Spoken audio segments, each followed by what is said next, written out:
Fala galera, tudo bem com vocês? Hoje eu estou aqui para pregar uma mensagem maravilhosa do Evangelho do Senhor Jesus que o Senhor colocou no meu coração. E essa mensagem que eu vou estar pregando para nós, que o Senhor vai estar pregando para nós, é a parte 2 da negligência do sobrenatural. E gente, eu estou muito animado para pregar essa parte 2.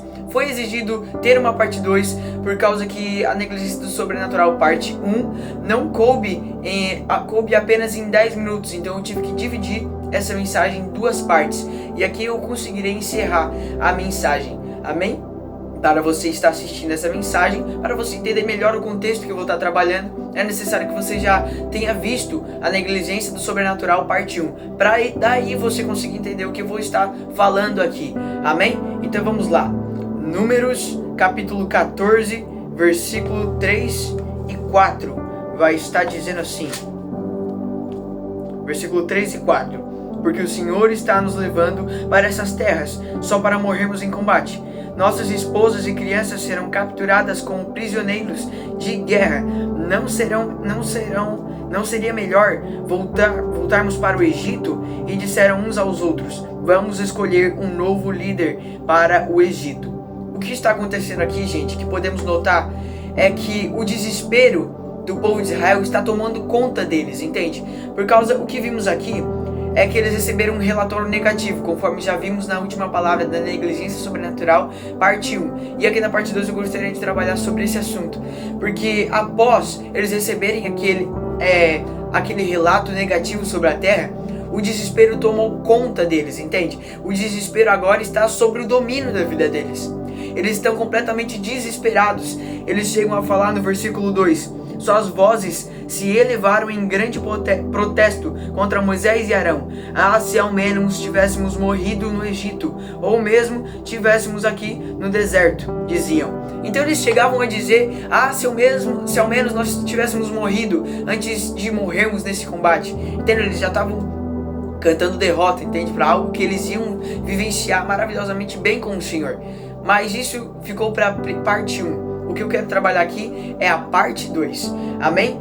E no versículo em que lemos, podemos perceber que por conta do desespero do povo, tiveram a ideia de trocar de líder. Ou seja, decidiram não mais ouvir a voz de Deus. O que eu quero dizer aqui é que no versículo 4 vai estar dizendo: E disseram uns aos outros: Vamos escolher um novo líder e voltar para o Egito. O que está querendo dizer aqui, gente, é que eles estavam querendo trocar Moisés e Arão por outro líder. E tecnicamente Moisés e Arão eram um porta-voz de Deus nessa história, em diversas outras histórias com o povo de Israel. Era o porta-voz de Deus. Sempre que Deus queria falar alguma coisa para o povo, ele primeiro falava para Moisés, e assim, logo em seguida, Moisés direcionava o que Deus falou para ele ao povo. Ele era o porta-voz de Deus. E não querendo ouvir Moisés, serem servidos de líder de Moisés e Arão, querendo trocar de líder, é o mesmo que querer trocar de voz, ou seja, querer ouvir outra voz além da voz de Deus. Porque o que Moisés e Arão ofereciam era nada mais, nada menos do que a voz de Deus. E como eles queriam trocar de líder, ao mesmo tempo podemos perceber que eles queriam trocar de voz. Eles não queriam mais ouvir a voz de Deus, porque naquele certo momento o desespero já tinha tomado eles por inteiro. E isso faz com que a gente tenha a negligência do sobrenatural, que é o título dessa mensagem. Você está começando a entender? Trabalhando do contexto da parte 1 até aqui, você consegue ter um entendimento maior sobre isso. Porque eles estavam tendo um desespero tão grande, que nem queriam mais ouvir a voz de Deus, e estavam ouvindo apenas a voz do desespero. E como estavam ouvindo apenas a voz do desespero, o desespero tomou conta de tudo e não deixou que a voz de Deus entrasse em seus corações de pedra e tornasse assim corações de carne. Amém? E podemos agora entrar no segundo ponto que eu quero trabalhar aqui, que é um ponto maravilhoso, e eu espero que você esteja prestando bastante atenção. Números capítulo 14, versículo 10 vai estar dizendo assim: Ainda assim, toda a comunidade começou a falar em apedrejar Josué e Calebe. Então, a presença gloriosa do Senhor apareceu na tenda do encontro a todos os israelitas.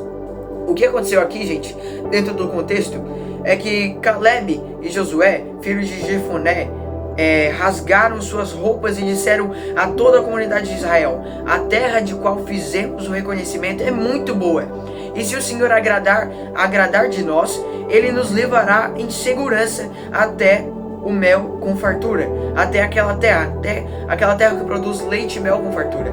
Ou seja, o que Caleb e Josué estavam trazendo aqui era nada mais nada menos do que a voz de Deus também, assim como Moisés e Arão. Então, assim o povo desejou apedrejar Josué e Caleb. Por quê? Porque eles apenas trouxeram uma palavra de ânimo, apenas trouxeram e falaram algo que era contra o desespero deles. Porque olha só, eles agora querem apedrejar a voz de Deus, praticamente apedrejar a voz de Deus, porque Caleb e Josué estavam falando sobre o que o Senhor queria para a vida deles e estava reanimando o povo para viver ainda, porque ainda tinha a chance deles viver. Amém? Ainda não tinham negligenciado totalmente, mas eles não ouviram e quiseram apedrejar, e tendo assim entendido por esse jeito, podemos entender que o povo estava tentando apedrejar a voz de Deus, porque não queria mais ouvir a voz de Deus, não queria mais ouvir o que é certo, mas sim apenas o desespero que estava tomando conta de seus pensamentos e de seus corações. Amém?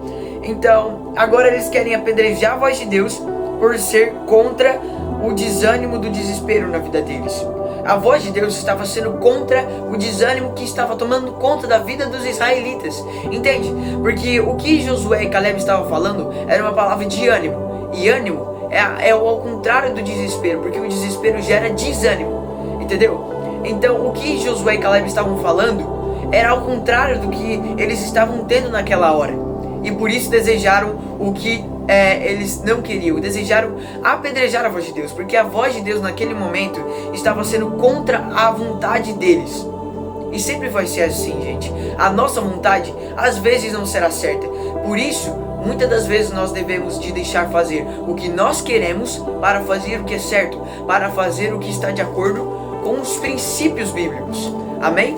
Continuando, no próximo ponto, e já estou encerrando, Números capítulo 14, versículo 20, vai estar dizendo assim: Então o Senhor disse: Eu os perdoarei como você me pediu, mas tão certo quanto eu vivo e tão certo quanto a terra está cheia da glória do Senhor, nenhuma dessas pessoas entrará na terra.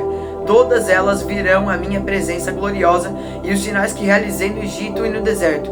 Repetidamente, porém, me puseram à prova, recusando-se a ouvir a minha voz. Jamais verão a terra que jurei dar a seus antepassados. Nenhum daqueles que me tratarem com desprezo haverá.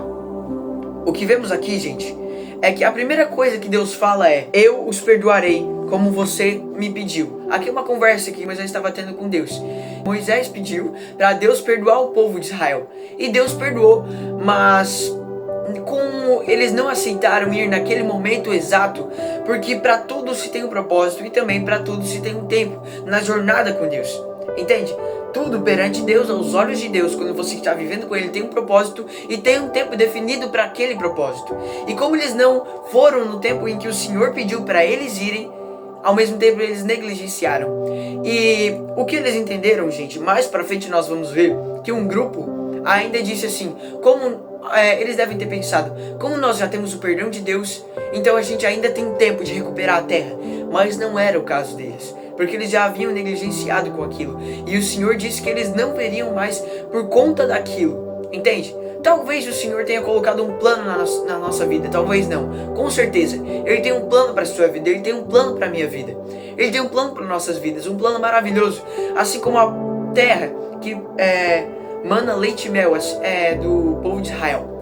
Mas o que eu quero trazer aqui, gente, é que simplesmente, quando nós não vamos no tempo certo em que o Senhor nos direcionou para irmos, e nós negligenciamos por causa do medo, nós não podemos voltar atrás. Agora o tempo já passou. Você vai ter que esperar você retomar aquele impulso que você tinha com o Senhor, para no próximo tempo que o Senhor te direcionar, você poder entrar na terra. Porque logo depois de 40 anos o povo entrou por causa da negligência. Deus até pôde ter perdoado, mas por causa da negligência tiveram que esperar 40 anos no deserto. Entende? Então a negligência sempre vai nos atrasar, sempre vai atrasar os planos de Deus. Então tome cuidado com a negligência do sobrenatural. Tome cuidado quando você tiver medo do que o Senhor tem para nós. Não devemos ter medo. Não devemos ter medo dos planos lindos que o Senhor tem. O Senhor sempre estará conosco. Tudo tem um propósito quando estamos com Ele. Amém? Não se sinta sozinho. Mas entenda uma coisa. A partir do momento em que você não vai no tempo certo, ou seja, Deus colocou um plano na sua vida e Ele colocou um ponto exato de que você tem que ir. É agora que você tem que tomar impulso e ir. Você tem que derrotar os amalequitas, derrotar a terra dos cananeus.